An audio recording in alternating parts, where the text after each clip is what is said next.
పార్వతీదేవి మఠం మెట్లు దిగి బండి వద్దకొచ్చాం. స్వామివారు మాకు వీడ్కోలిస్తూ చెయ్యెత్తి ఆశీర్వదిస్తూ ఒక చిత్రమైన కోరిక వెల్లడించారు.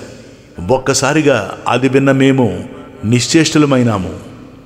దత్తాత్రేయం మహాత్మానం వరదం భక్తవత్సలం ప్రపన్నాతిహరం వందే స్మర్తృగామి సనోవతు. స్వామివారు ఒక విచిత్రమైన కోరిక వెల్లడించారు. సుమారు 9 సంవత్సరాలుగా మాలకొండలో చేస్తున్న నా సాధన పరిసమాప్తమైంది. ఇక నేను ఇక్కడ ఉండడానికి వీలు కాదు. నా తపస్సు సాధన చివరి దశ మరొక ప్రదేశంలో ముగియవలసి ఉంది. అంచేత మీ సొంత పట్టాపొలంలో గాని లేదా ఎవరికి ఏ ఆక్షేపణ గాని లేని గవర్నమెంట్ శివాయిజం భూమి గాని నాకు 5 ఎకరాలు మీరు కేటాయించి ఇప్పించండి. అక్కడ ఒక ఆశ్రమం నిర్మించుకుని నేను జీవసమాధి కావాలని నా ఉద్దేశం అన్నారు స్వామి. ఈ కోరిక విని మేము దిగ్భ్రాంతి చెందాం. పవిత్రమైన మాల్యాది గుహలు వదిలి ఈయన జనారణ్యంలోకి ఎందుకు రాదలుచుకున్నాడు? ప్రత్యేకించి మమ్ము పొలమడుగుతున్నారు. ఆశ్రమం వగైరా కోరికలొచ్చాక ఆ ఆశ్రమ నిర్వహణ వగైరా ప్రలోభాలు త్వరగా వస్తాయి కదా అనే వేలాది ఆలోచనలు మా దంపతుల హృదయాలలో కలవరం రేకెత్తించాయి. కానీ అప్పటికి మాత్రం మీరు త్వరపడకండి స్వామి, త్వరలో మిమ్మల్ని మరొకసారి కలుసుకుని మనం చర్చిద్దాం అని చెప్పి మా బండిలో ఇంటికి బయలుదేరాం. శోషణం పాప పంకమ్య దీపనం జ్ఞాన తేజసః. ఇంటికి వచ్చాక కూడా ఎన్నో సందేహాలు వెన్నాడుతున్నాయి. ఆయన పుట్టుపూర్వోత్తరాలు సేకరించడం ప్రారంభించాం. వేణుగోపాల స్వామి జన్మస్థలం కడప జిల్లా సిద్ధపట్నం తాలూకా ఎసగపల్లి గ్రామం. తండ్రి పేరు శ్రీ తుమ్మల వేమయ్య నాయుడు, తల్లి శ్రీమతి వెంకట సుబ్బమ్మ గారులు. ఆ దంపతులకు పంచపాండవుల్లాగా 5 కుమారులు. మొదటి కుమారుడు వెంకట కృష్ణయ్య నాయుడు, రెండో వారు రామకృష్ణ నాయుడు, మూడో పుత్రుడు రాజగోపాల నాయుడు, 4వ తనయుడు వేణుగోపాల నాయుడు అంటే ఈ మన స్వామివారు, 5వ కుమారుడు పద్మయ్య నాయుడు. మనకు పరిచయమైన ఈ స్వామివారు వేణుగోపాల స్వామి చిన్నతనం నుండి భక్తి మార్గం పైన ఆసక్తి కలిగి ఉండి ఎక్కువగా పూజలు స్వాముల సేవ చేస్తూ ఉండడంతో ఆయనను వేణుగోపాల స్వామి అనటం ప్రారంభించారు. స్వామివారు 7వ తరగతి చదువుతుండగా ఆయన తండ్రి గారు మరణించడంతో వారి కుటుంబ పరిస్థితి చాలా మార్పులకు గురైంది. అందువలన తల్లి మిగతా సోదరులు అందరూ కలిసి ఉదయగిరి తాలూకా తూర్పు ఎర్రబల్లి గ్రామానికి వచ్చి స్థిరపడ్డారు. అక్కడ వీరికి చాలా భూవస్తు ఉన్నది. రెండవ సోదరుడైన రామకృష్ణ నాయుడు మాత్రం ఎసగపల్లిలోనే ఉండిపోయారు. ఇక వేణుగోపాల స్వామి పరిస్థితి ఎలా తయారైందంటే చదువు మీద ఆసక్తి తగ్గిపోయింది. భక్తి మార్గం మీద విపరీతమైన కాంక్ష హెచ్చింది. భగవద్గీత ఇతర వేదాంత గ్రంథాలు ఒక్కమారు చదివితే ఆయన హృదయస్థం కంఠస్థం కావడం మొదలయ్యాయి. క్లాసు పుస్తకాలు మాత్రం బుర్రకెక్కడం లేదు సరికదా, అవి చదవబోతే కళ్ళు కనిపించడం లేదు అనడం ప్రారంభించాడు.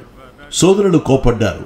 వేదాంత గ్రంథాలు చదవడానికి కనిపించిన కళ్ళు క్లాసు పుస్తకాలు చదవడానికి ఎందుకు కనిపించవని దండించేవారు. శరణాగత దీనార్త పరిత్రాణ పరాయణం.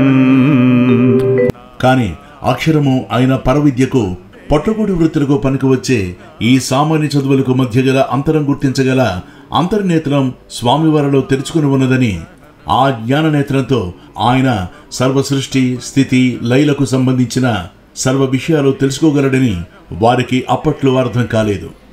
మాంసాహారం వర్జించాడు స్వామి. సాత్వికాహారం మితాహారం తీసుకోవడం, భైరవారాధన మోక్షానికి దగ్గర దారి అనే భ్రమతో క్షుద్రోపాసనలు చేస్తూ కొందరు బైరాగుల వెంట తిరగడం ప్రారంభించాడు. అయితే వారి పెద్దన్నయ్య వెంకటకృష్ణయ్య గారు మందలించి మోక్ష మార్గానికి సాత్వికారాధన ఒక్కటే దగ్గర దారని, అదే నిరపాయకరమైందని బోధించి నచ్చజెప్పారు. అంతటితో స్వామివారు ఎర్రవెల్లి గ్రామంలోని బాల్య వితంతువు, అతి నిష్ఠాగరిష్ఠురాలు, నిరాడంబర భక్తురాలు, భక్త శబరి లాంటి వృద్ధురాలు అయిన శ్రీమతి ఎల్లకర లక్ష్మమ్మ గారి వద్ద ఎన్నో రహస్యమైన వేదాంత విషయాలు తెలుసుకున్నారు. ఆమె ఇతన్ని కన్న బిడ్డవలే కంటికి రెప్పవలే కాపాడి మోక్ష సాధనకు ఆచరించవలసిన మార్గాలను ఉపదేశించింది.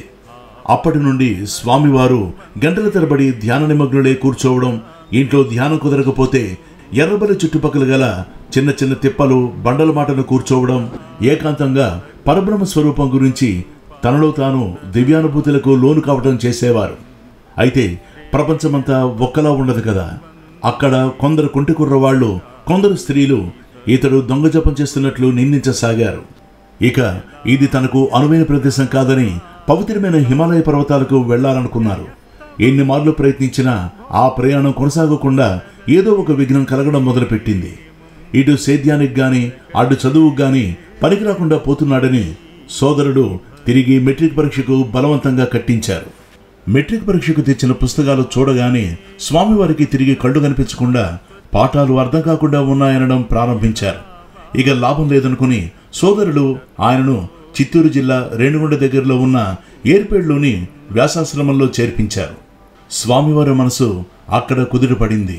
నియమిత ఆహార విహారాలు, యోగ సాధన, నిరంతర భజనలు, భగవన్నామ సంకీర్తనము, భాగవతుల ఉపన్యాసాలతో మారుమ్రోగుతూ భగవంతునికి సాక్షాత్తు మందిరంలా ఉండే ఆ వ్యాసాశ్రమంలో స్వామివారి హృదయము, కంఠము భక్తి భావగానంతో కంచు గంటలా మారిపోయింది.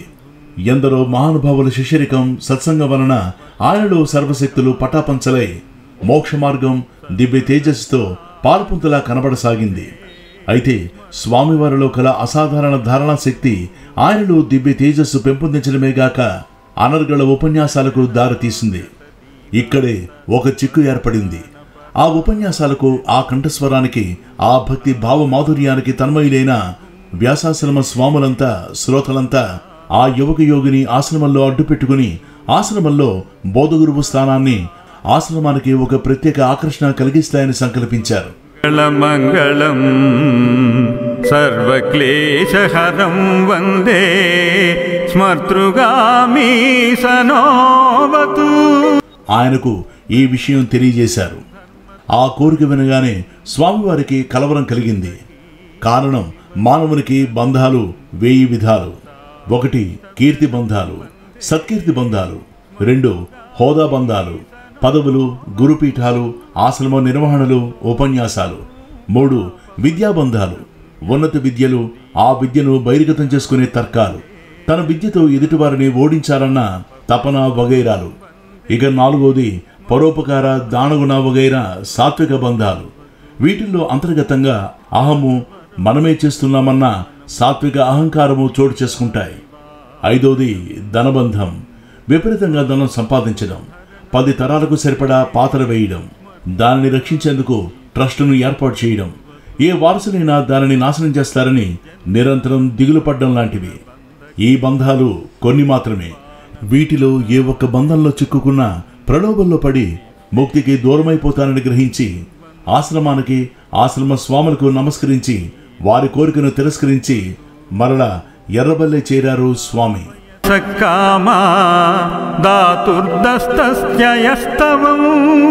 ఇంటి వద్ద నిలవలేదు.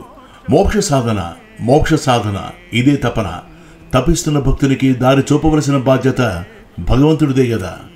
ఎర్రబల్లెకు సుమారు 12 మైళ్ళ దూరంలో మధ్యలో మార్కండేయ నది దాటి మొగలిచెర్ల లేక బోడవాడల మీదుగా మాలకొండ చేరారు.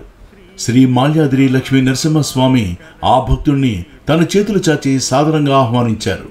ఇక మాలకొండ చేరిన స్వామివారు శనివారం తప్ప కొండపైన జనసంచారం లేని కొండ గుహల్లో ధ్యాన నిమగ్నుడైనప్పటికీ దైవం పెట్టే పరీక్షల తాకిడికి, అంటే కొండంతా ప్రతిధ్వనించే గర్జనలు, కొండ ఊగిపోతున్నట్లు పెడపెడార్భాటాలు, మీద పడుతున్నట్లుండే క్రూర సర్పాలు, భయపెడుతున్నట్లుండే వన్యమృగాలు వగైరా కఠిన పరీక్షలు తట్టుకోలేక కొండ కింద ఉండే సత్రంలో కొన్నాళ్ళు ఉండటము, మరలా ఇంటికి రావడం జరుగుతూ ఉండేది. చిత్తూరు జిల్లా పాపానాయుడుపేటలోని బాలబ్రహ్మస్వామి అనే గురువు స్వామివారికి మంత్రోపదేశం చేసి దీక్ష ప్రసాదించి భగవన్నామం జపం కోట్ల కొలది చేసి తరించిన త్యాగరాజు, కబీరు, రామదాసు వగైరా మహాభక్తుల గాథలు చెప్పి గురు కటాక్ష ప్రభావం వల్ల భగవన్నామ జపంలో లీనమైపోవడం వలన ప్రకృతి శక్తులను, ప్రకృతి కల్పించే మాయా పరీక్షలను ఎదుర్కొనే శక్తి ప్రసాదించారు.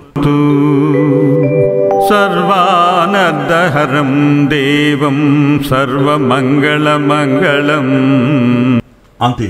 ఇక స్వామివారు ఏ శంక లేకుండా భగవన్నామము అనే ఆయుధంతో కొండంత మానసిక బలంతో మాలకొండ చేరి మాలకొండకు ఉత్తరం వైపున ఉన్న పార్వతీదేవి మఠం, మఠం పైన ఉన్న శివాలయం, శివాలయానికి ఇంకా పైన ఉన్న కొన్ని గుహలు తన సాధనకు అనువుగా ఏర్పరచుకున్నారు.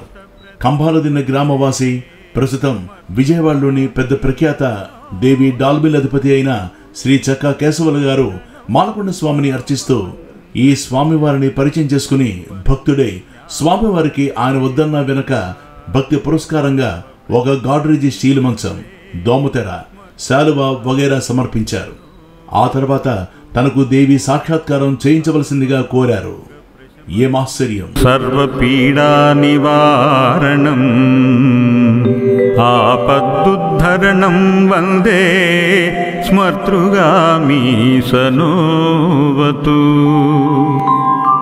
జన్మ సంసార బంధఘ్నం స్వరూపానందదాయకం నిశ్రేయన పదం వందే స్మర్తృగామి సనోవతు. జయలాభయసకామా దాతుర్దస్తస్య యస్తవం.